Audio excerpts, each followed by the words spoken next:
Hey, what's going on? Quinn David Furness coming to you live for Saturday, May 25th, 2019, year 2 of Quinn David Furness Presents the Beantown podcast. This is my show. What's going on? How are ya? What's happening? We're coming to you live for the penultimate chapter of 817 St. Paul Street. A lot of people early on in the podcast, and by a lot I mean like 2.5, but the half was Angus T. Jones. They would say, Quinn, you're giving out your address live on air. Are you crazy? You're gonna have fans, storming your apartment. Crazy people will try to murder you, perhaps. Your mom might try to visit. All this stuff and all the noise that I had to try to block out. I said, hey, when I'm long after I'm gone and Beantown podcast still lives on, I want, some sort of plaque, I think. I don't know. It could be nice. Maybe they just, my entire floor, they don't allow residents on anymore because now it's the Quinn David Furness Memorial floor and it's just an empty floor of apartments. To represent the emptiness inside my heart, I think that could be a really nice, touching tribute. So just a thought, just an idea. But yes, we're coming to you live from 817 St. Paul Street in beautiful Beantown, USA. And again, for those for the uninitiated, there's a new word. It's live when I record, not when you listen. So I don't want to hear any complaints or grievances about, oh, you said you're having a live show. We tuned in. We didn't know where it was. Well, here it is. If you're listening to it now, then it's live. So it's a little bit of circular logic there, reasoning. I took a logic class when I was, 9th or 10th grade, and it's just, I don't know. It's interesting to me. I think logic is really interesting, but I've taken some practice LSAT, questions and stuff before, and it's crazy what type of stuff those lawyers are doing. I'm happy to stay out of it. I just represent lawyers through my new job. I don't actually be one. But I don't know. Maybe I could become QDFJD. That's almost a palindrome right there. So, well, things to consider. Beantown Podcast is your number one source for misinformation on the internet. Probably. We are the People's Podcast. And for another 2 weeks, we are one of Baltimore City's top 500 podcasts. And we want to thank all the hashtag friends of the podcast and the Beaners out there for their consistent support. Coming up on the halfway mark through year 2 already. That sounds crazy to say, but it's next week is June. And, if you know how months work, you got June is the 6th month of the year, and you got 12 months in a year divided by 2, that's 6. So a little bit of math for those of you out there. Maybe you're waking up with Beantown. I came across an alarm clock or an app, on your phone that makes you do mathematical equations, a certain number of them. I don't know how it works. I didn't download it, but this app makes you do mathematical equations in order to turn your alarm off. That's crazy. And I'm thinking, how what's the range here? Easy end, I suppose. 2 + 2 = 4, stuff like that. But what if they make you do something like use substitution on the hard end? We were talking a little bit about use on, the first episode of our new show, the White Noise podcast, hosted by Matthew Fiedler and co-hosted by Quinn David Furness.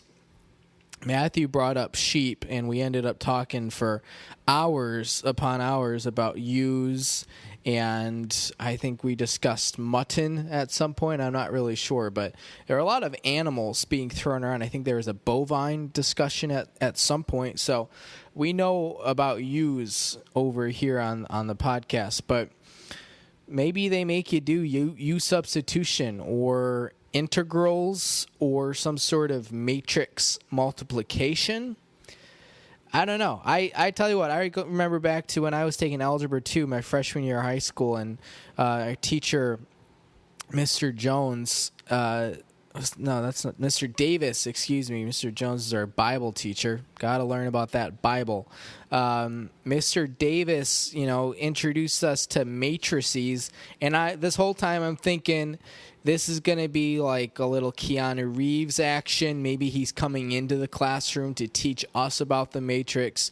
It wasn't. It ended up not being that exciting. There was a lot of homework and bullying and not a lot of Keanu Reeves, but I don't know. Maybe I should have, as a child, maybe I should have been one of those sickly children who's, in the hospital and it doesn't look like they're going to make it, so they call in the big guns, like the Avengers or the 85 Bears, and they come visit you in the hospital. Can you imagine if you were a 5-year-old kid with leukemia or something, and the 85 Bears come strolling in? I mean, we're talking about McMahon, we're talking Singletary, Ditka, of course. I don't even know who else was on that 85 team, but some legends, and apologies to all the Bears fans out there, all 2 of you listening, that I can't remember more members of the 85 Bears staff, but I digress a little bit here. Listener discretion is advised when you are listening to the Beantown podcast. Number 1, we'll occasionally use some Ditka-inspired language. He said, "Oh no, stop it!" Yeah, I was gearing up for a Ditka impression, and man, it just really fell flat. I used to have that one a little bit better, but it's just I just can't get in the mood anymore. I don't know what it is. I feel like I've completely lost my Ditka, and apologies again to all the Bears fans out there, all 2 of you listening, for butchering that Ditka impression. I'm going to put that one on the shelf, or at least not practice it in public anymore. But we'll occasionally use some language. And then number 2, the podcast is objectively terrible. Although I tell you what, you go head over to our iTunes page or our SoundCloud page. You look at some of the listens we're getting lately. It's been pretty exciting to watch the growth. In year 1, it was like, oh man, if we're getting up to like 70 or 80 listens or downloads an episode, that's exciting. We're doing good things. And now, getting up to like, this past week we had over 600, I think. So that's really exciting. Maybe it will give us an opportunity to bring in some sponsors. So I'm going to Chicago later today. I should mention we're doing like a late night Beantown podcast right now. It's about midnight on the morning of Saturday, the evening of Friday. I didn't want to bring podcasting stuff to Chicago, although now with this new podcast, I'm probably going to have to regardless. Anyways, going to meet up with Uncle Andy, who's been on the podcast before. And there have been some increased talks recently of Jack Links as a sponsor. I don't know. Things are happening over here at Beantown. We are very excited. I'm not going to make anyone any promises. I don't know what the deal is, but I think we would really like to see that happen. So stay tuned for that one. I don't have a lot to get into on today's podcast. Last week was exciting. We had our big ideas podcast, and some of those ideas were really big, including a returned discussion to +1 offenders and penalties. It was a really robust discussion among me, myself, and I, and we were back and forth, great minds duking it out. And anyways, you can go listen to the episode from whatever, the 18th, I think would be the day. But I'm in the middle of my apartment right now, as I tend to be when I'm recording, and I'm surrounded by cardboard jungle out here. It's like that lipstick jungle show on NBC with Brooke Shields that lasted for like 2 years, except it's a cardboard jungle. U-Haul boxes as far as the eye can see. You got a couple Amazon boxes as well, and there's a pizza box over there, but that's from dinner. Anyways, a lot of cardboard boxes in this apartment, and packing everything up pretty much at the point now where the only stuff that has not been thrown into a box are some garbage cans and my sheets for my bed and towel for the shower and subsequent towel. What's it called? It hangs from the shower curtain. Excuse me, curtain. What an interesting word. Curtain rhymes with pertain, almost a palindrome. And then my guitar, and then a couple other random things that I got to remember to take care of when I get back, like my alarm clock, my war medals, aka my race medals, back when I had the capacity to run races. But yeah, so what ended up happening, I packed a lot last week, and stupid Quinn made the sage choice of packing up all the silverware. So you should have seen me last week, no silverware, trying to eat bacon and eggs, which was an interesting experience, because if you don't do your eggs just right, then they can get a little bit watery.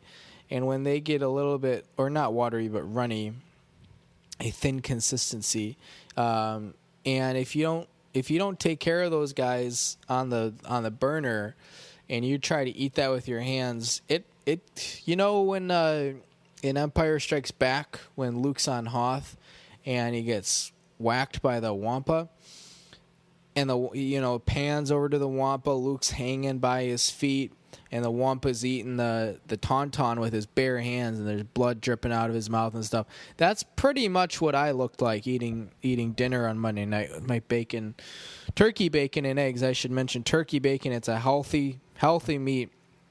That's what you want to have. So Tuesday night, and I should mention this, that I'm a dummy, because there's plastic silverware at work. And I didn't realize it until, I realized it. I just wasn't smart enough to recall that it was there until Wednesday. So I had Monday and Tuesday night eating with my hands here. So Tuesday, we're getting to the point now with, like 5 days left in the apartment where we're looking like, okay, what can I actually make? What's in my fridge that I can get rid of where I have to buy the least amount of groceries, yada, yada, yada. So I'm like, well, I've had flour, sugar, I have some eggs, and some salt. So we're pretty much most of the way to some like pancakes or crepes. I decided I was going to make crepes. I even had some milk. Now, before I went to the store, I didn't comprehend just how old the milk was, but we're going to get to that in one second. So go to the grocery store with a friend after work. I'm thinking, okay, this is easy. All I need is some butter, but you also don't want to, you don't want to get the classic like 4 sticks of butter, because what am I going to do with the other 3.5 sticks?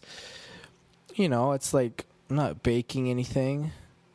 What else am I going to do with butter? And butter's not crazy expensive, but why pay $4 or $5 for some butter when I could hopefully find a single stick, which I'm still not going to use all of, for like $1. So I'm perusing, it's a good word, peruse, Perues, something like that, and I think that was the German spelling. I'm perusing the fridge or the freezer at the grocery store with the butter in it, and I'm thinking, okay, I'm seeing a lot of the 4-packs. What's, am I going to have to bite the bullet on this one? Am I just going to have a lot of extra butter that I give to my neighbor or something? What's the deal? Out of the corner of my eye, I see a single or a set of singular stacks, singular wireless. You remember that? It had like the orange logo. It was like this, mid-2000s, like 3D attempt. I think in the early stages in the early seasons of American Idol, you could call the singular wireless number. I don't remember exactly how that stuff worked, but I see the single stick of butter, and I'm thinking, oh, this is great. So I grab it, move on. Next thing, I was getting like 2 other things. I was getting some sausages for the following night, and I was getting some orange juice as well, because not to get too off topic here, but last weekend after the Preakness, I was so disappointed that win, lost again, that I stopped at a liquor store on the way home from the bar. And I was looking for a handle of something cheap, just, because it's my last full week in Baltimore. So just something to sip on throughout the week as kind of a celebratory sip, or a collection of sips, if you will. Again, the word is sip, S-I-P. And I'm thinking, okay, usually when I'm buying handles, I usually go for like whiskey, bourbon. I don't think I've ever bought a handle of rum before. Vodka was kind of an old college day thing. So I'm like, well, I usually get whiskey, bourbon, something like that. Let me try something different. What are my options here? I'm not wanting to shell out for $800 absinthe. I'm like, let me check out the tequila offerings. I haven't had tequila in a long time.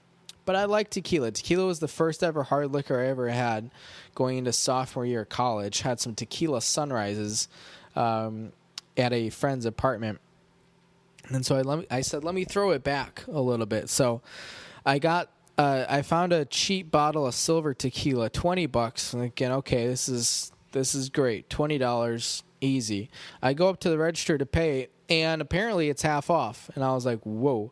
And so $10 handle of tequila, which is great because if you go to a bar and you get, a tequila sunrise, oftentimes depending on the bar, that's going to run you $9 or $10.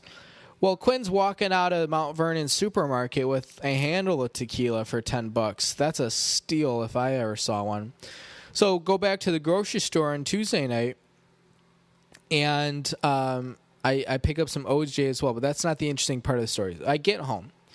And I'm thinking, I should mention, I was really hungry. I didn't have breakfast. And then lunch, we were doing an event, an event for students. And it's the type of thing where, like, you can get some food, but you want to make sure there's enough for everyone so you don't actually take very much. Long story short, quid pro quo, not much food was consumed by yours truly at the lunch. So I was sitting on, like, 500 calories the whole day, getting into dinner at, like, 8 o'clock. So I whip out my eggs, my flour, my sugar, all that stuff. Everything's looking good. Then I realize I get to the milk. And mind you, the date right now is Friday, May 21st, or Tuesday, May 21st. The sell by date, it might not be as egregious as you think. It's pretty tough though. The sell by date on the milk carton, a half gallon, April 14th. So you're thinking, okay, it's way better than like December 7th, right? But it's still, we're still 5 weeks past the sell by date.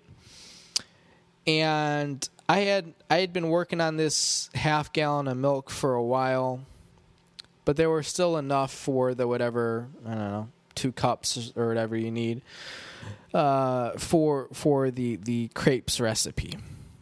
So as everyone will do, or everyone who's ever been poor or just not wanting to go back to the grocery store, I untwist the half gallon and take not a big whiff, right, mind you, because I didn't want to be knocked over and hit my head or something if it was that bad. And I take the whiff. I do a little one of these. Listen. I guess that was a bigger whiff than what it actually was. Longer, too. That was like 8 whiffs. And I'm thinking to myself, okay, it's not the worst. You can, what you always got to try to tell yourself is, look, if I didn't know what the sell-by date was, would I notice this smell? And really, after you already know the sell-by date, you can't really know that because your mind already knows. But I'm like, I can do this. Now, you might be sitting there thinking, well, Quinn, it's crepes. The milk is probably nice to have, but you could just use water, and the butter is going to help you out with that kind of dairy-ish flavor, if you will. And this thought crossed my mind. This is where the intersection of Quinn being cheap / a little poor and the intersection of the other aspect that I'm trying to portray intersected with one another. There were like 5 intersections there if you were following. Long story short, I decided to go for it, which in hindsight, essentially the mindset I had was, I don't think the taste is going to be that bad. It might smell a little bit, but the taste isn't going to be that bad.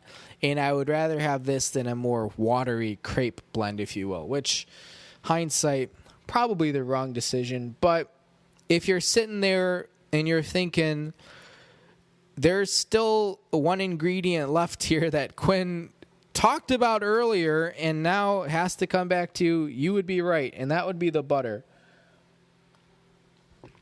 So, yes, the single stick of butter, the linchpin to the story. I go into the fridge. I grab the single stick. It's the last thing I got to do. I'm going to put half of it in a bowl, heat it up in the microwave, pour it in, and we're going to have crepes with a little bit of old milk, but otherwise it's going to be fine, right?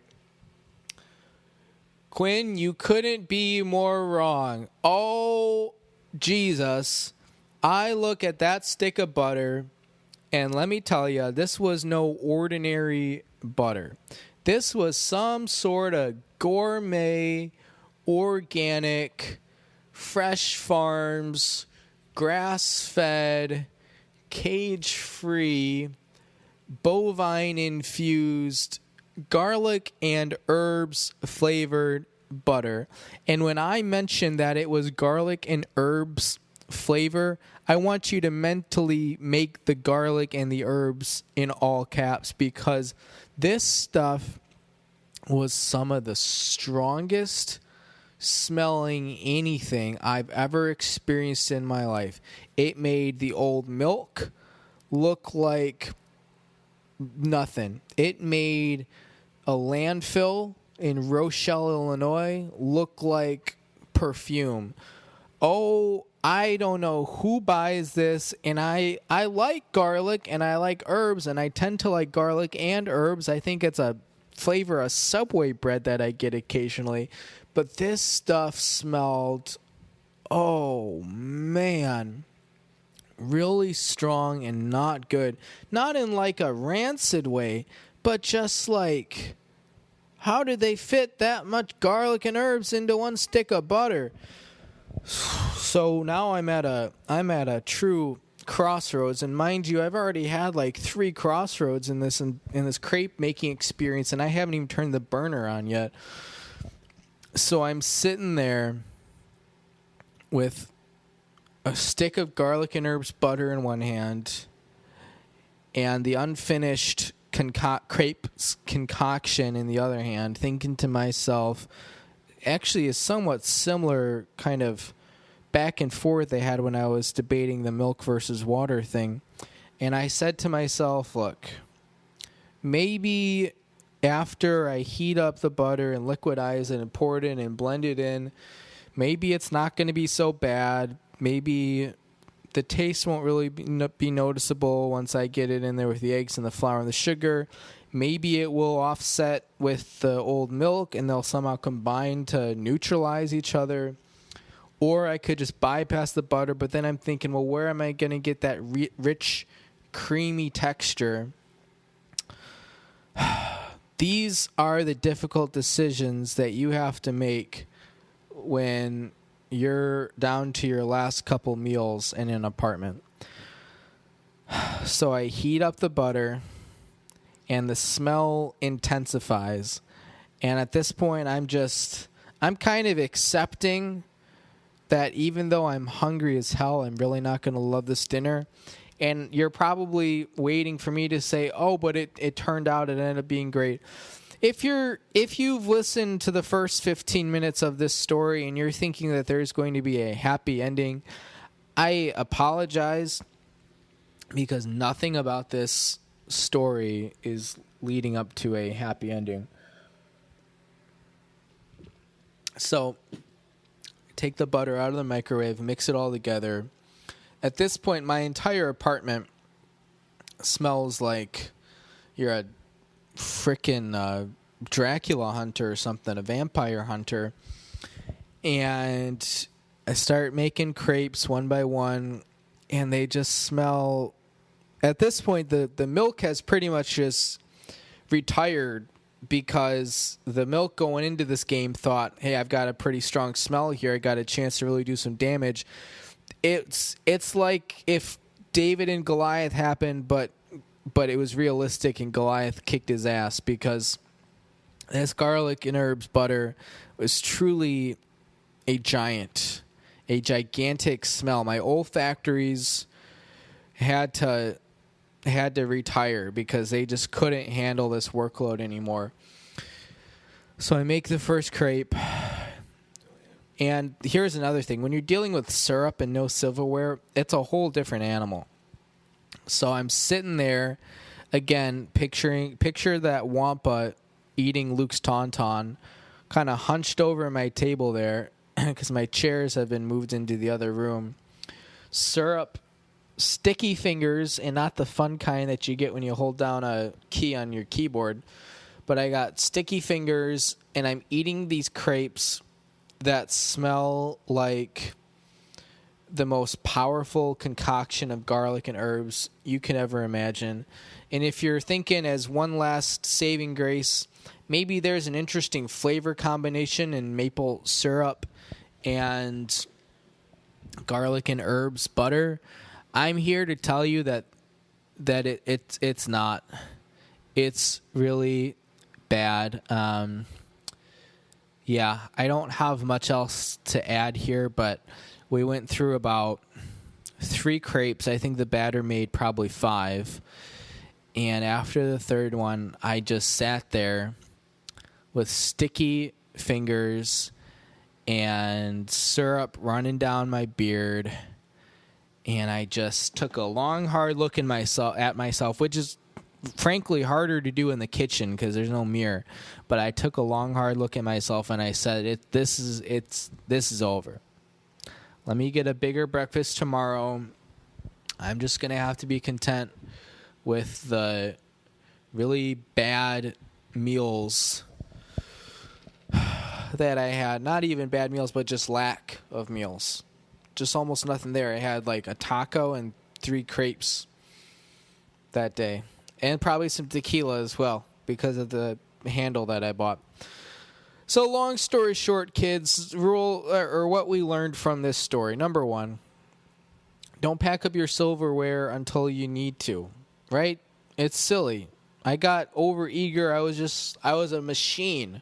I was like, I'm going to pack like crazy to try to get ahead and feel good about myself mentally. Well, next thing you know, you're eating syrup with your fingers. Rule number 2, check your fridge before you go to the grocery store to get a sense of how old your milk is. But rule number 3, and most importantly, and rule 3A, if you are going to make crepes and they're sweet, they're not savory, don't get butter and herbs or garlic and herbs butter. But rule 3B, never get that garlic and herbs butter. And I wish I had the brand in front of me.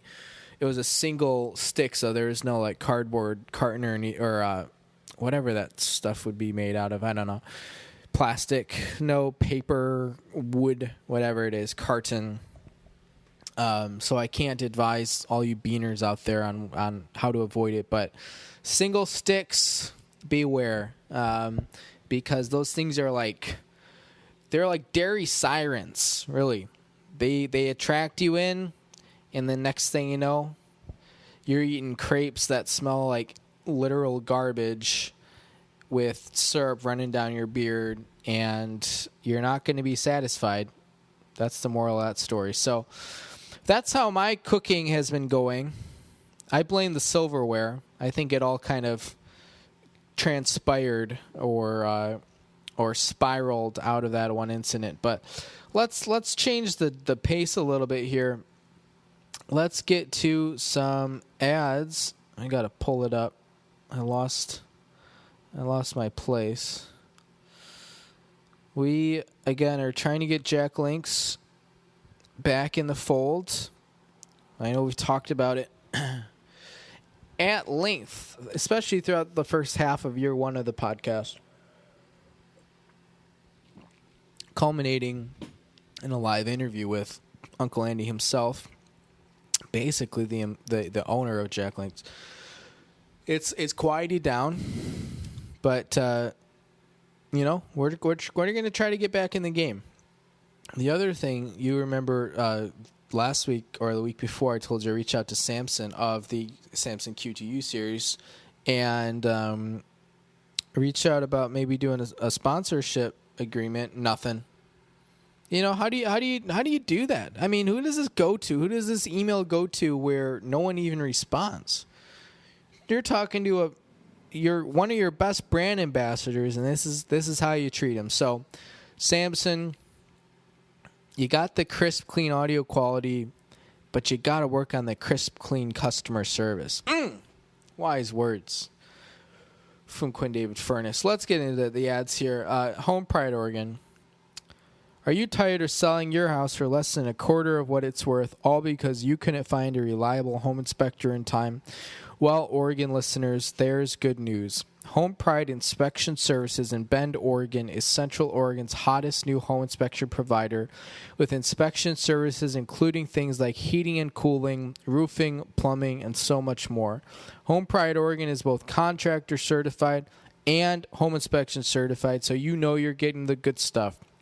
If you're tired of big real estate stranglehold on the home inspection market and you want a safe, certified home inspector you can trust, call Steve at 541-207-1101 or visit homeprideoregon.com. That's 541-207-1101 or visit homeprideoregon.com. Home Pride Oregon. Inspection perfection.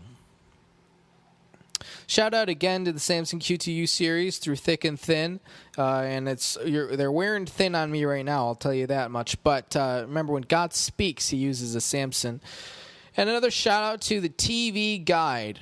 And I was thinking about a couple hours ago when I was eating dinner, I was thinking that I'm going to do a podcast tonight. We've been complaining about a lack of TV Guide we're getting close to 2 months now. And so I thought, okay, let me go down and check my mail. I hadn't checked it all week. Nothing. No TV Guide, just some advertisements. You know what Discover really likes sending me mail? Discover and Capital One are the two big culprits. But Discover's big thing is pay off your student loans. And I'm like, I get it because I had the student IT card, which did not come with a free Tim Curry autograph, but different story. So I had the Discover student IT card, and then I upgraded to the regular IT card, which I still have. It's not my primary one. I only use it once or twice a month. But so I understand why they're mailing me that stuff. But at what point, when years and years out of school, do they taper off? Am I going to be getting this when I'm 50? That's my question. And then the other one is Capital One. And I always laugh at Capital One because their big draw is that I qualify for a card. It's not, here's a card and here are these really cool benefits you have. It's, oh my gosh, you could have a Capital One card. And I'm just there thinking hey, I know Samuel L. Jackson's the highest grossing actor of all time, or his filmography is the highest grossing filmography of all time.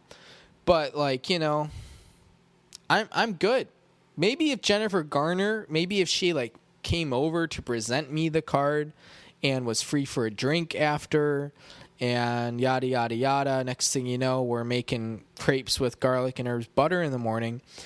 But just hey, you could get a Capital One card, that's not really doing it for me. So Capital One, I don't know if I should tweet at Sam, if I should tweet at Jennifer, but not doing it for me. So, but you know where this is going. No TV Guide.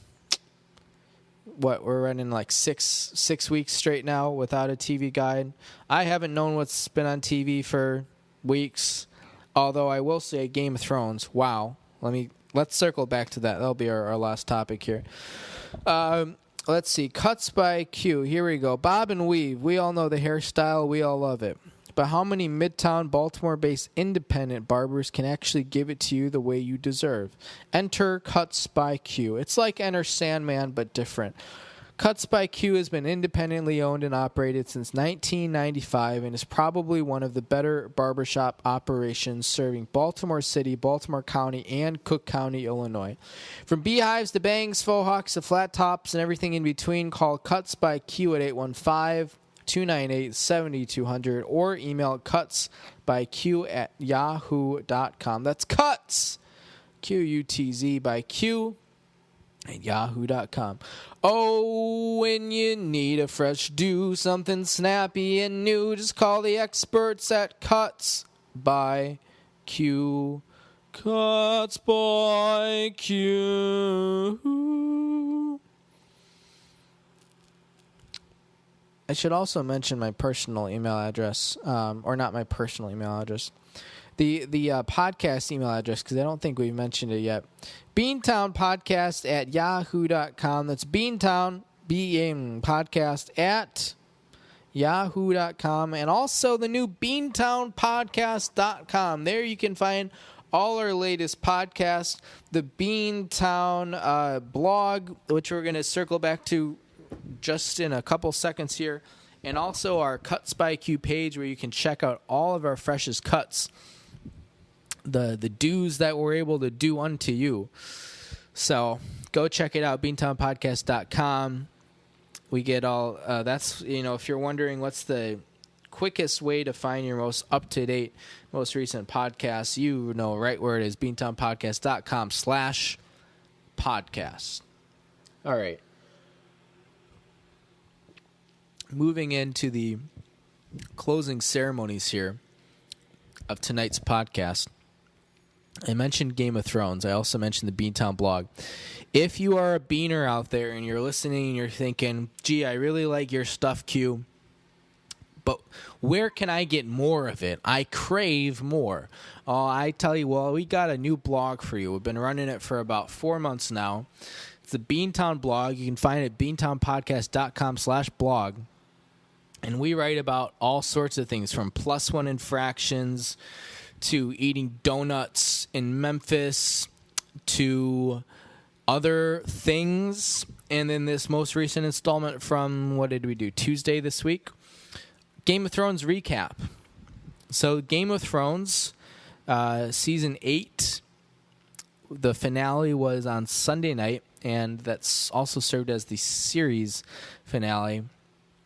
Well, here's the thing. I had never seen an episode of Game of Thrones before.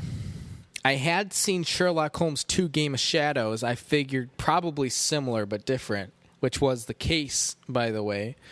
Not as much Jude Law as I would have expected. So I sit down. I'm at my neighbor's apartment on the 6th floor here, and we're watching Game of Thrones, right? Not Game of Shadows. And I'm, this whole time, what is Game of Thrones really about? It's about Ned Stark. It's about Sean Bean, right? So he disappears at the end of the first one. It kind of goes to black before we see what happens, which I think most people tend to understand it as we're not really sure if he died. We don't really know who set him up. We don't know if he's actually dead. It's kind of like a JFK assassination type deal. But no Jack Ruby and no Harvey Lee Roy Oswald, whatever his name is. Anyway, so, you're watching this finale. You're thinking, okay, they're going to bring it full circle. Sean Bean's going to come back.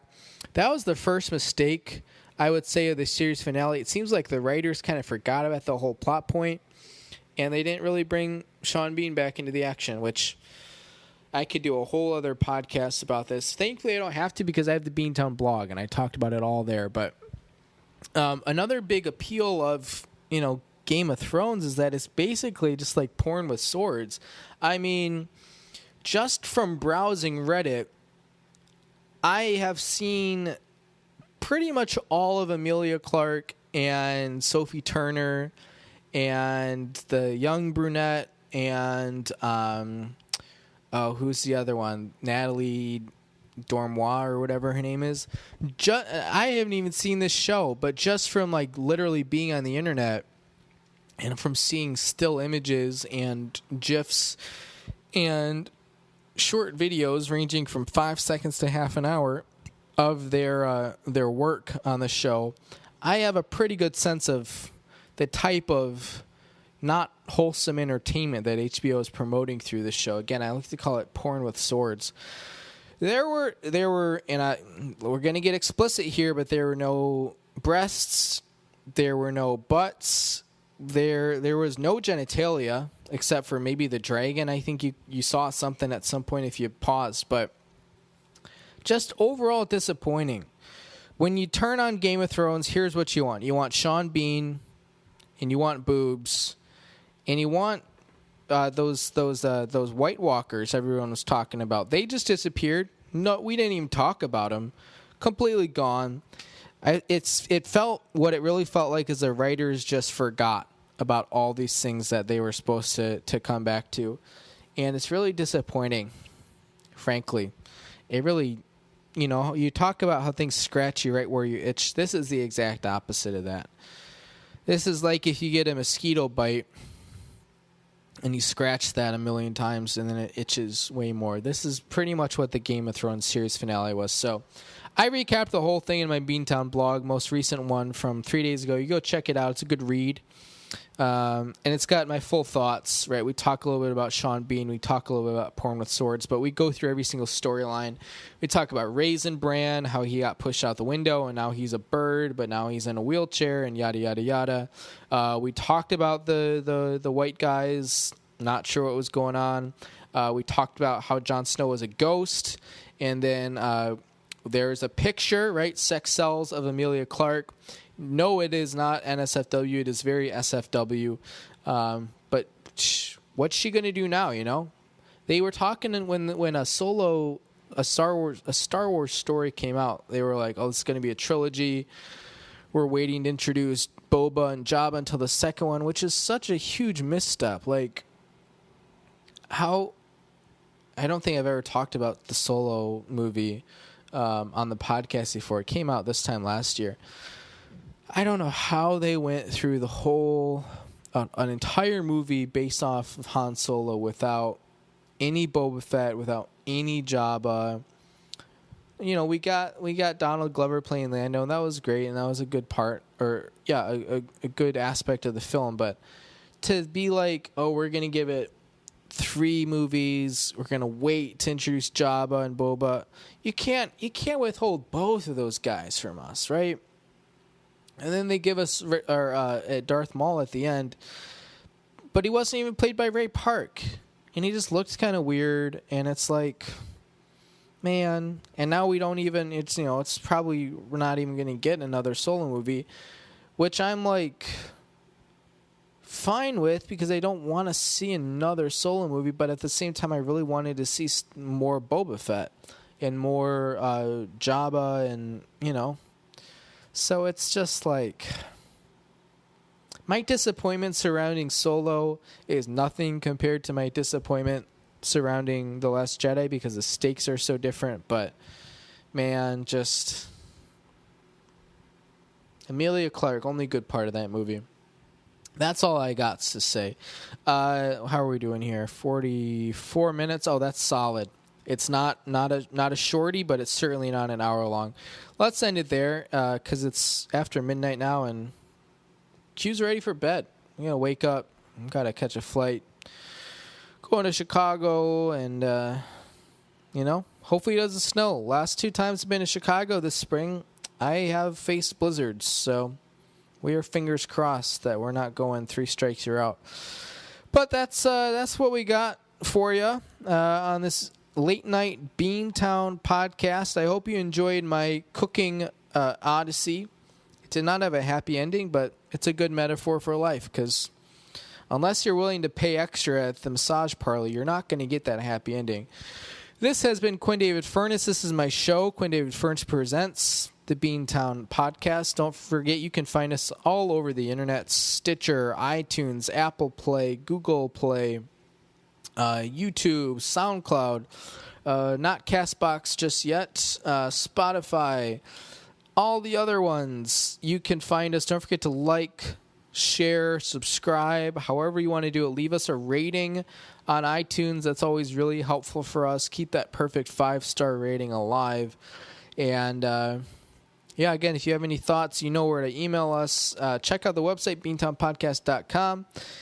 And, I hope everyone has a fun, safe Memorial Day weekend. We didn't mention Memorial Day weekend at all on this podcast, mostly because I'm already going to be away from work and not relevant to the fact that it's Memorial Day. So it's not really registering in my head that I have the day off because I wasn't going to be there regardless.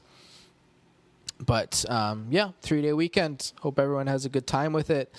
And, we will come to you next week live with our farewell to 817 St. Paul Street. We'll run through our greatest memories, greatest hits, and it'll be a good time. It'll be a Sunday podcast. I'll be coming off of a red eye.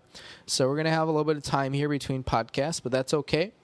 Because you can always catch up with us on the Beantown blog, and you always can tweet at me. We are at BeantownCast, and we love the fan mail. So for all of us at Beantown Podcast, beantownpodcast.com, this has been Quinn David Furness. Thank you for tuning in. I hope everyone has a great Memorial Day weekend.